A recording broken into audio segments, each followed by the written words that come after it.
வாழ்கிற ஒருவர் இருக்கிறார். அவர் ஆபித் செய்யுல் ஹுலுக்.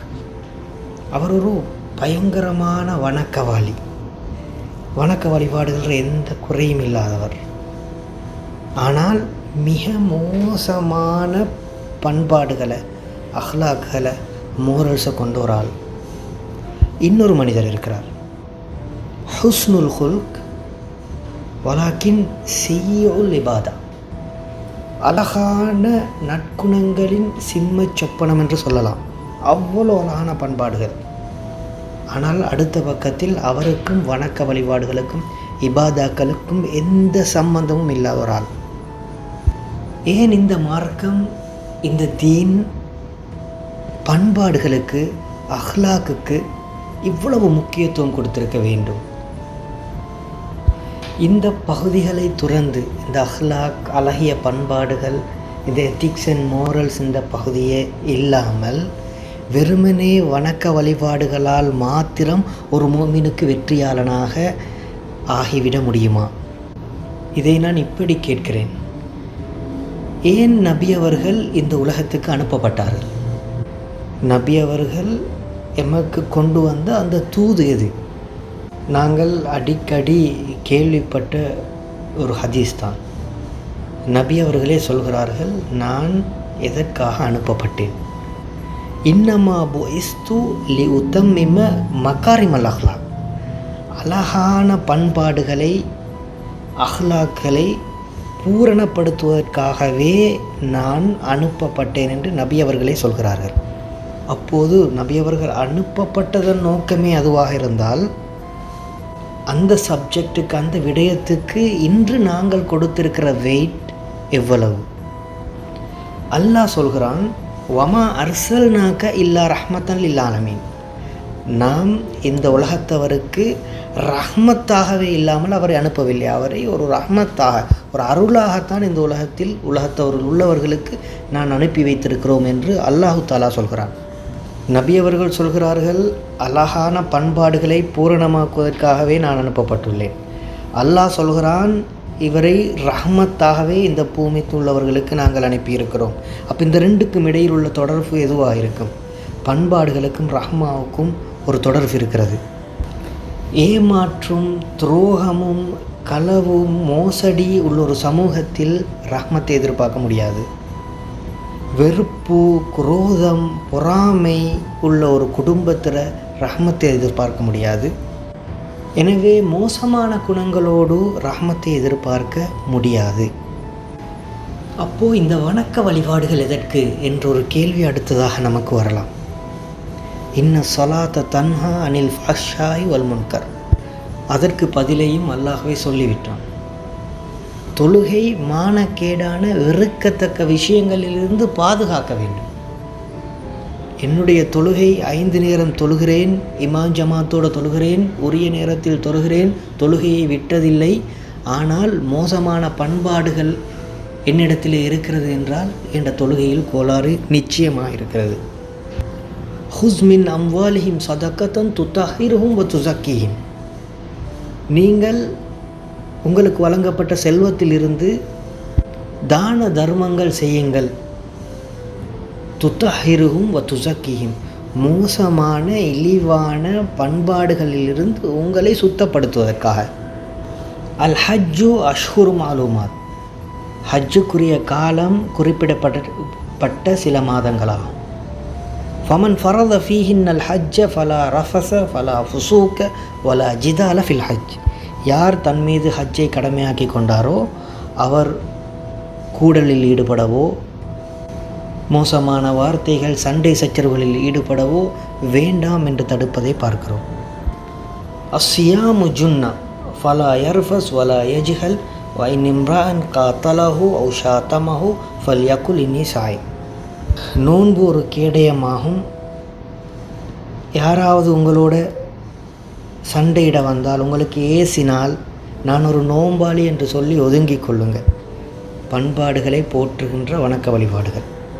எனவே ஒரு மனிதன் அழகான பண்பாடுடைய ஒரு மனிதனாக மாற்றுவதுதான் இந்த எல்லா இபாதாக்களுடையும் நோக்கமாக இருந்திருக்கிறது என்பதை விளங்கியலும்.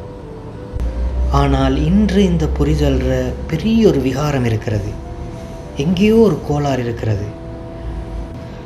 பள்ளிக்குள்ளே இருக்கின்ற போது ஒரு முசமில் ஹாஜியார், அதே முசமில் ஹாஜியார் பள்ளிக்கு வெளியே வந்த பிறகு வேறொருவராக மாறிவிடுகிறார். பள்ளி வாயிலுக்குள் கண்ட காசிம் நானாவல்ல நாம் காண்கின்ற காசிம் நானா பள்ளிக்கு வெளியே. இந்த ஹதீஸை நீங்கள் பல முறை கேள்விப்பட்டிருப்பீர்கள். நபி அவர்கள் சொன்னார்கள், வல்லாஹி லா யூமின், வல்லாஹி லா யூமின், வல்லாஹி லா யூமின். காலு மன் யா ரசூலல்லாஹ்? கால மன் லா யஅமன் ஜாருஹு பவாயிகஹு. நபி அவர்கள் 3 முறை எச்சரித்தார்கள். அவன் ஈமான் கொண்டவனாக மாட்டான், அவன் ஈமான் கொண்டவனாக முடியாது, அவன் ஈமான் கொள்ளவில்லை என்று 3 முறை நபி அவர்கள் எச்சரித்தார்கள். யார் ரசூலல்லாஹ் என்று சஹாபாக்கள் கேட்டபோது நபி ஸல்லல்லாஹு அலைஹி வஸல்லம் அவர்கள், தொழாதவன், நோன்பு பிடிக்காதவன், செல்வமிருந்தும் ஜகாத் ஹஜ் செய்யாதவன், அல்லது குடிபோதையில் இருப்பவன், விபச்சாரம் செய்பவன், கொலை கொள்ளையில் ஈடுபடுபவன் என்று சொல்லவில்லை. நபி அவர்கள் சொன்னது என்ன தெரியுமா? எவருடைய கெடுபிடிகளிலிருந்து தனது அண்டை வீட்டான், பக்கத்து வீட்டுக்காரர் பாதுகாப்பு பெறவில்லையோ அவர் ஈமான் கொண்டவராக மாட்டார் என்று நபி ஸல்லல்லாஹு அலைஹி வஸல்லம் 3 முறை எச்சரித்தார்கள். பள்ளி வாயிலில் இமாம் ஜமாத்தோடு முன் சஃபிலே தொழுகையில் அடையாளம் கூட நெத்தியில் இருக்கிறது. உரிய நேரத்தில் தொழுகையை தவறவிடாது தொழுதுவிட்டு வந்து வீட்டிலே குளிக்கின்ற தண்ணீர், கழிவு நீர் பக்கத்து வீட்டு காணியால் போகும் என்று சொன்னார்.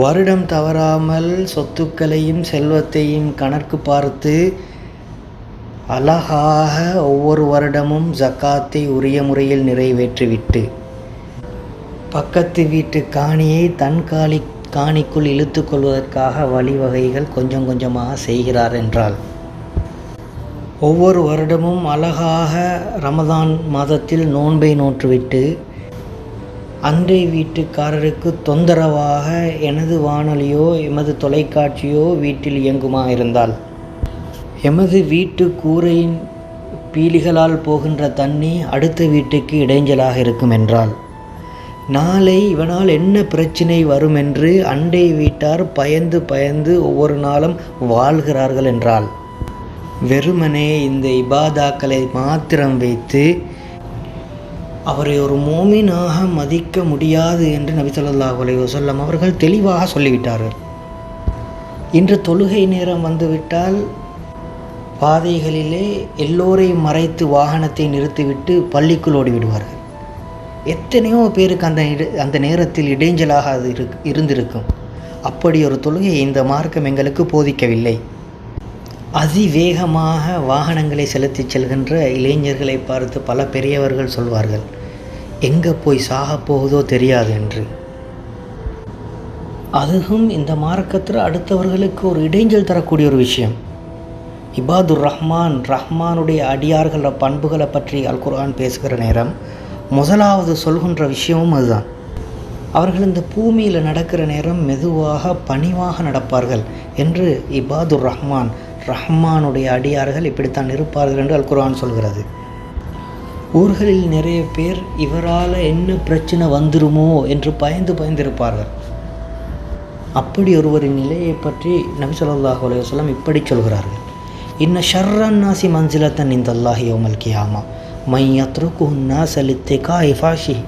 யார் ஒருவர் மோசமான விஷயங்களால், ஒருவருடைய மோசமான பண்பாடுகளால் எந்த மனிதர்கள் பயத்தோடு வாழ்கிறார்களோ அந்த மனிதருக்குரிய மறுமை நாள்ற அந்தஸ்து எப்படி இருக்கும்டா, அல்லாஹ்விடத்தில் மிக மோசமான அந்தஸ்தாக இருக்கும் அவருடைய அந்தஸ்து என்று நபி ஸல்லல்லாஹு அலைஹி வஸல்லம் அவர்கள் எச்சரித்திருக்கிறதை பார்க்கிறோம். அத்ததுரூன மனில் முஃப்லிஸ், நஷ்டவாளி, வங்குரோத்துக்காரன், லூசர் யார் என்று தெரியுமா என்று நபி அவர்கள் கேட்கிறார்.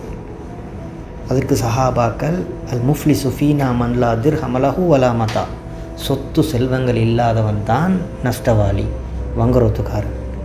நபி ஸல்லல்லாஹு அலைஹி வஸல்லம் அவர்கள் சொல்கிறார்கள், இன்னல் முஃப்லிஸ் மின் உம்மதி யாத்தி யௌமல் கியாமத்தி பி ஸலாத்தின் வ சியாமின் வ ஸகாத்தின். நஷ்டவாளி யார் தெரியுமா? அவர் மறுமையில் தொழுகையோடு, நோன்போடு, ஜக்காத்தோடு நன்மைகள் மலையளவு சுமந்து வருவார். வயாத்தி கத் ஷதம ஹாஸா வ கதிஃப ஹாஸா வ அக்கல மால ஹாஸா வ சஃபிக தம ஹாஸா வ வரப ஹாஸா. ஆனால் அவர் இன்னொருவரை தூற்றியிருப்பார், அவருக்கு ஏசி இருப்பார், அவரை பற்றி குறை சொல்லியிருப்பார், அவரது செல்வத்தை சுரண்டி தின்றிருப்பார், அடுத்தவரோடு எந்த நாளும் சண்டை சச்சரவுகளில் ஈடுபட்டிருப்பார். இப்போது இவருடைய நன்மைகளிலிருந்து அவருக்கு கொடுக்கப்படும். ஃபைன் ஃபனிய தசனாத்துஹோ கப்லா யுக்குலாமா அலைஹி. இதில் இன்னொரு விஷயம் இருக்குது. எங்களுக்கு ஏசுறாக்கள், எங்களோட சண்டை பிடிக்கிறாக்கள், எங்களை பற்றி குறை சொல்கிறாக்கள், அவர்களோட நாங்கள் நடந்து கொள்கிற முறையில் நாளை மறுமையில் இப்படியான போனஸ் நன்மைகளையும் பெற்றுக்கொள்வதற்கு ஒரு சந்தர்ப்பத்தையும் காட்டித் தருகிறது இந்த ஹதீஸ். ஃபைன் ஃபனியத் ஹசனாத்ஹு கப்லா யுக்லா மாலை. அவருடைய விஷயங்கள் விசாரித்து செட்டில் பண்ணுறதுக்கு முன்னாலேயே அவருடைய நன்மை முடிஞ்சு விட்டார். அந்த பாதிக்கப்பட்டவர்களோட தீமை இவருக்கு சுமத்தப்படும், சுமத்தி இவர் நரகில் எறியப்படுவார். இத்தனைக்கும் எல்லா வணக்க வழிபாடுகளிலும் மிக பேணுதலாக அச்சொட்டாக இருந்து நன்மைகளை சம்பாதித்து வந்த ஒருவர் அடுத்த மனிதர்களோடு நடந்து கொண்ட முறையில் ஏற்பட்ட கோளாறு காரணத்தால் அவருடைய முழு நன்மைகளையுமே இழந்து அடுத்தவர்களோட பாவச்சுமைகளை கூட தனதாக்கி கொண்டு நரகத்திலே எறியக்கூடிய ஒரு துருப்பாக்கிய நிலை, ஒரு நஷ்டமான நிலை, ஒரு வங்குரோத்து நிலை ஏற்படும் என்பது நபிமொழி. வெற்றி பெற்ற முஃமின்களை பற்றி அல் குர்ஆன் பேசுகின்ற போது வணக்க வழிபாடுகளோடு மாத்திரம் சுருங்கிக் கொள்ளவில்லை. கத் அஃப்லஹல் முஃமினூன் அல்லதீனஹும் அன் ஸலாத்திஹிம் காஷியூன். முஃமின்கள் வெற்றி பெற்று விட்டார்கள். எந்த முஃமின்கள்னாங்க? அவர்கள் தொழுகையிலே பயபக்தியோடு தொழுவார்கள், வீணான கேளிக்கைகளிலிருந்து விலகி இருப்பார்கள், ஜக்காத் கொடுத்து வருவார்கள். அதே போல் வல்லதீனஹும் லி அமானாத்திஹிம் வ அஹ்திஹிம் ராவும். அமானிதம் பேணி நடப்பார்கள், அடுத்தவர்களோடு செஞ்ச ஒப்பந்தங்களை பேணிக் கொள்வார்கள் என்று இந்த ரெண்டு விஷயங்களையும் எப்போதுமே பேலன்ஸ் பண்ணி தான் அல் குர்ஆன் சுன்னாவும் பேசுகிறது. அல் குர்ஆன் சொல்கிறதே ஃபவைலுல் லில் முஸல்லீன், தொழுகையாளிகளுக்கு கேடுதான். அல்லதீனஹும் அன் ஸலாத்திஹிம் சாஹூன், தொழுகையிலே பொடுபோக்காக இருப்பார்கள். வயம் நவுனல் மாவும், அவர்கள் சாதாரணமாக சின்ன சின்ன விஷயங்களை கொடுப்பதை கூட தடுக்கின்றவர்களாக இருப்பார்கள். இது ரெண்டுக்கும் என்ன சம்பந்தம்? தொழுகையாளிகளுக்கு கேடு, அவர்கள் தொழுகையிலே பொடுபோக்காக இருப்பார்கள், அடுத்தவருக்கு காண்பிப்பதற்காக தொழுவார்கள். அதே போல் சிறிய சிறிய விஷயங்களை அடுத்தவர்களுக்கு கொடுப்பதை கூட தடுப்பவர்களாக இருப்பார்கள். ஆக வணக்க வழிபாடுகளுக்கு, இபாதாக்களுக்கு முக்கியத்துவம் கொடுக்கின்ற அதே தரத்தில் எமது பண்பாடுகளில், எமது அஹ்லாக்கில், எமது நன்னடத்தைகளில் நாங்கள் முக்கியத்துவம் செலுத்தாவிட்டால் நாளை மறுமையில் அந்த முஃப்லிஸ்களாக, பெரிய நஷ்டவாளிகளாக, பெரிய லூசர்ஸாக கை சேதப்பட வேண்டி இருக்கும். நவுது பில்லாஹி மின்ஹா.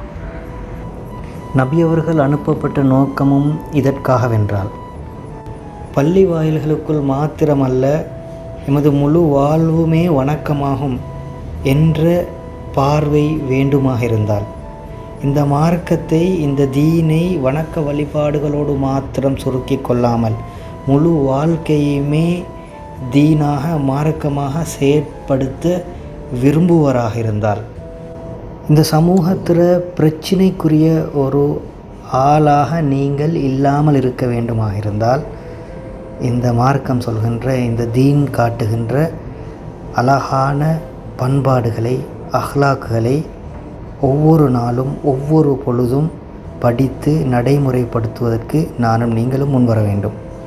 அழகிய பண்பாடுகளை அணிகலன்களாக கொண்ட அல்லாஹ் விரும்புகின்ற அந்த நல்லடியார்கள் கூட்டத்தில் என்னையும் உங்களையும் சேர்த்தருள்வானாக.